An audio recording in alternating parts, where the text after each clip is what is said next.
Nah,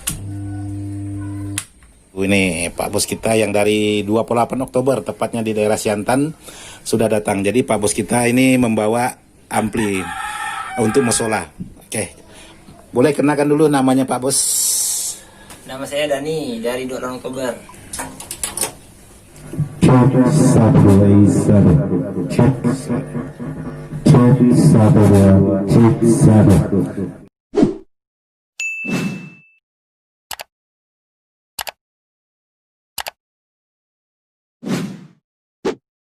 Untuk mengatasi suara power yang berdengung atau menimbulkan suara getaran. Jadi getaran itu beda dengan suara dengungan. Desis beda lagi. Jadi untuk tindakan yang pertama, untuk mengerjakan sebuah power seperti ini, jangan sahabat ganti dulu. Jadi sahabat bisa cek di bagian solderannya. Jadi sahabat bisa solder ulang.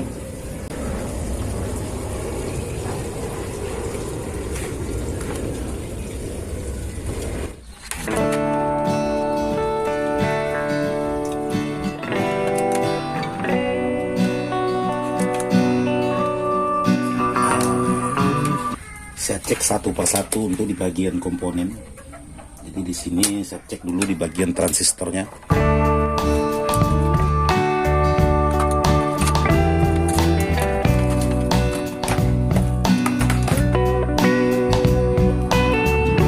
Oke, sekarang langsung pengetesan di bagian transistor.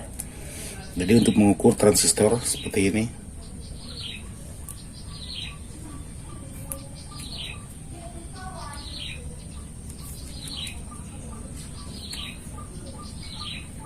Oke, ternyata transistor ini masih layak pakai, masih oke.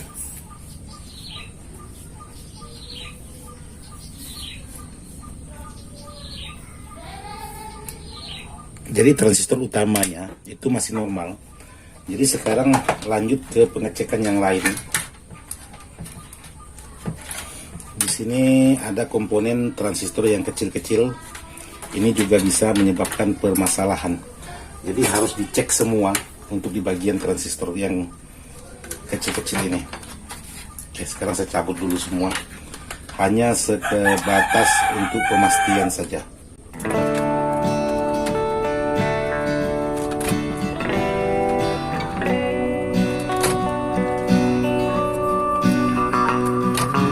Oke, di sini menggunakan transistor 551 dan pasangannya.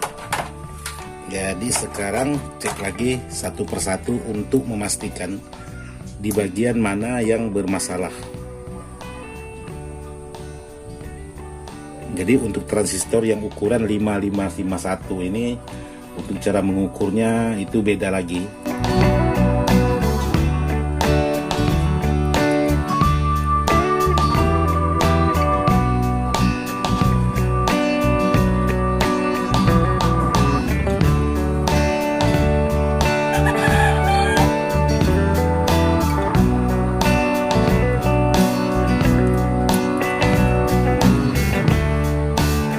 Jadi gambaran untuk mengecek sebuah amplifier ataupun power.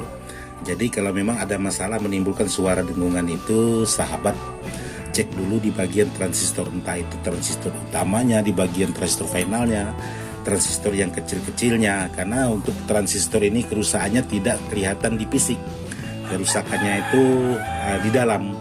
Jadi di bagian komponen transistornya, tapi tidak mudah merusak di bagian fisik. Terkecuali dia langsung pecah atau langsung hangus, itu kelihatan. Tapi biasanya fisiknya normal, tapi untuk di bagian cara kerjanya itu sudah tidak normal lagi. Lain halnya kalau memang kerusakan di bagian R. Kalau di bagian R itu jarang tidak kelihatan fisik, dia pasti gosong ataupun lain sebagainya, pasti kelihatan untuk di bagian R. Yang kedua untuk di bagian elko juga bisa tidak kelihatan fisik permasalahannya. Jadi biasanya dia kelihatannya masih normal, masih bagus, tahu-tahu di dalamnya udah kering.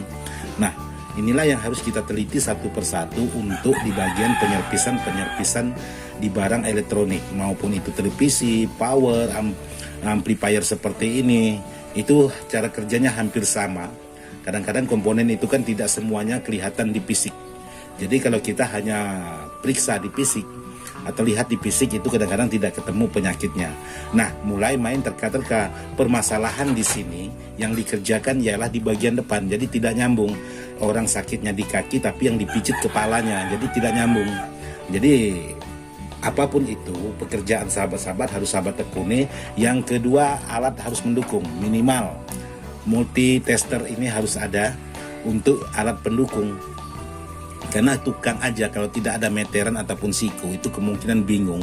Kalaupun dia tidak bingung itu kemungkinan pasti ada yang reset untuk cara pemasangannya. Jadi intinya selain solder, selain obeng dan timah solder dan lain sebagainya, ini multi juga harus sahabat kuasai untuk cara pengukurannya. Ya, bagaimana untuk cara pengukuran barang yang sudah short? Sahabat bisa menggunakan kali 1 ataupun kali 10 itu boleh, atau 10K juga boleh. Kalau memang terlalu tidak begitu sensitif, sahabat bisa menggunakan sekali 10K. Tapi kalau memang barang itu terlalu sensitif, sahabat bisa menggunakan kali 1. Jadi untuk pengukuran di bagian komponen-komponen, karena R tidak semua nyambung kalau sahabat ukur di bagian kali 1. Nah, kalau sahabat mengukur di bagian kali 1 ada RR tertentu, itu mungkin sahabat langsung ganti. Itu padahal tidak putus. Tapi sahabat harus bisa merubah di bagian ohmnya atau kilonya. Itu harus sahabat pahami dulu untuk di bagian R. Lain halnya kalau macam kabel, itu per kali 1 aja itu udah pasti nyambung. Karena cara kerjanya sama dengan kita shortkan seperti ini. Dia pasti bekerja. Tapi kalau untuk R itu pasti beda. Contohnya aja seperti transistor ini. Jadi kalau kita ukur seperti ini, naiknya itu tidak sepenuh kita shortkan seperti ini.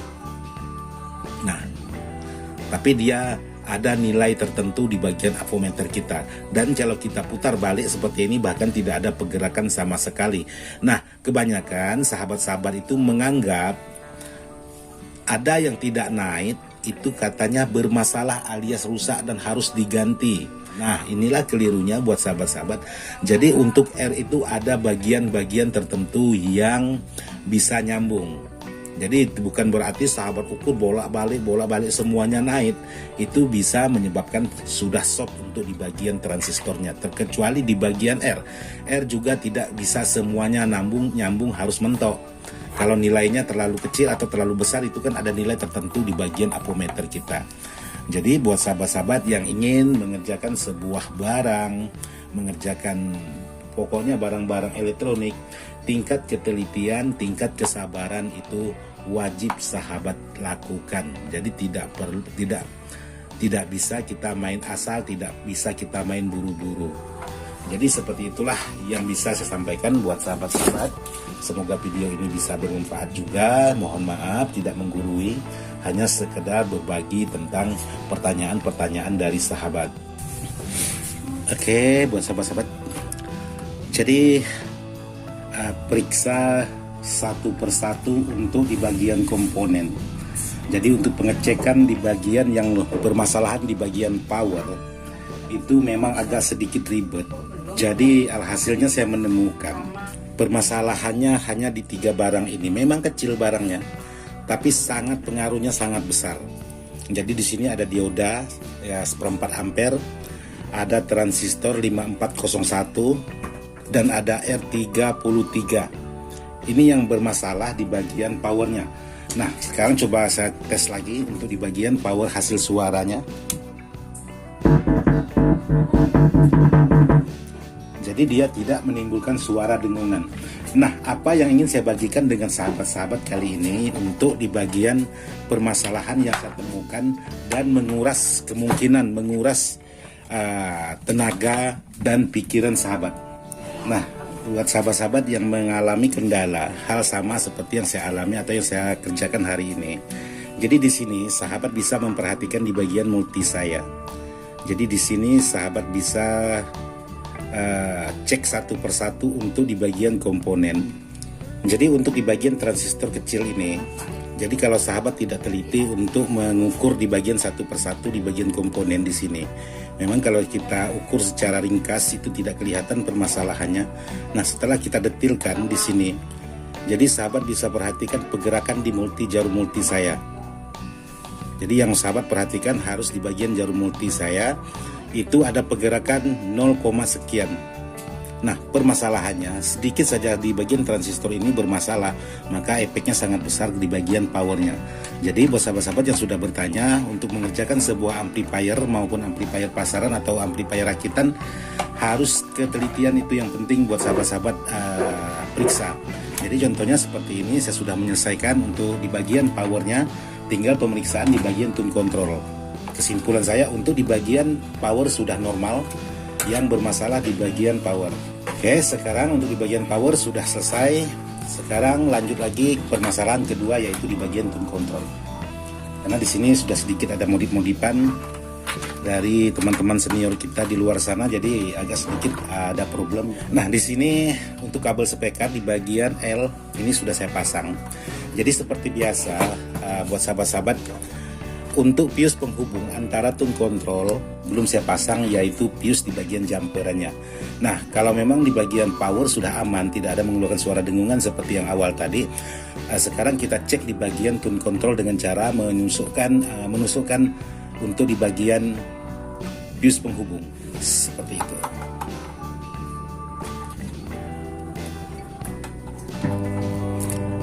Di sini bisa sahabat dengarkan untuk suaranya setelah saya menusukkan di bagian tune control, maka timbullah suara dengungan lagi seperti ini.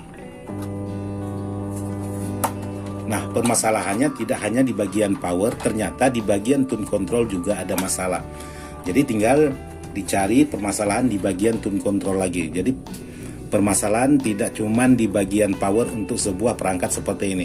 Jadi buat sahabat-sahabat, pastikan dulu untuk permasalahan satu persatu. Jadi jangan sekaligus. Kadang-kadang sahabat permasalahan di tune control yang dioprak-aprik di bagian power, otomatis tidak bakalan ketemu permasalahannya. Nah, yang saya maksud seperti ini, ada baiknya sahabat teliti dulu kalau memang permasalahan di tune control. Jadi ada baiknya sahabat periksa di bagian tune control. Kebanyakan atau buat sahabat-sahabat kita yang senior di luar sana, itu biasanya permasalahan di power yang dikotak-atik di bagian tune control. Seperti itu. Untuk di bagian tune control, di sini hanya di bagian sebelah saja yang bermasalah. Jadi tadi seperti di awal, di sini ada jumperan untuk menghilangkan suara dengungan di bagian tune control. Jadi permasalahan hanya sebelah di bagian tune control. Sekarang kita cek di bagian tune controlnya lagi. Untuk mengerjakan di bagian tune control, tidak ada jalan lain selain melepas satu persatu di bagian sekrup. Jadi tidak bisa kita main kira-kira atau main raba-raba di bagian luar. Jadi buat sahabat-sahabat yang banyak bertanya bagaimana cara mengerjakan sebuah perangkat-perangkat seperti ini, satu, ketelitian, dua, kesabaran harus. Jadi kalau bagi saya untuk mengerjakan sebuah barang seperti ini, yang utama ialah tingkat kesabaran harus tingkat tinggi. Jadi kalau tidak sabar ya udah. Oke buat sahabat-sahabat, jadi untuk permasalahan di bagian tune control yang menimbulkan suara getaran atau dengungan, jadi kebanyakan teman-teman untuk mempunyai amplifier seperti ini, untuk di bagian tune controlnya itu atau potensio di bagian tune controlnya itu sangat jarang sekali digerakkan di saat semuanya sedang standby. Jadi sedikit saran buat sahabat-sahabat yang punya amplifier seperti ini, jadi 1 bulan 1 kali bolehlah sahabat gerakkan untuk di bagian potensionya ini. Karena kenapa? Kalau tidak sahabat gerakkan atau sahabat putar untuk di bagian potensionya ini, lama kelamaan dia bisa mati, bahkan bisa kotor dan berkarat di bagian dalam. Alhasilnya dia harus dibersihkan. Jadi untuk membersihkan sebuah potensio ini, apalagi posisi power seperti ini, untuk di bagian tune controlnya sangat ribet sekali. Sahabat bisa menggunakan seperti kontak cleaner ataupun yang lain, atau seperti ini juga boleh, WD-40 boleh, kontak cleaner boleh. Jadi untuk pengetesan sebuah amplifier ini seperti ini.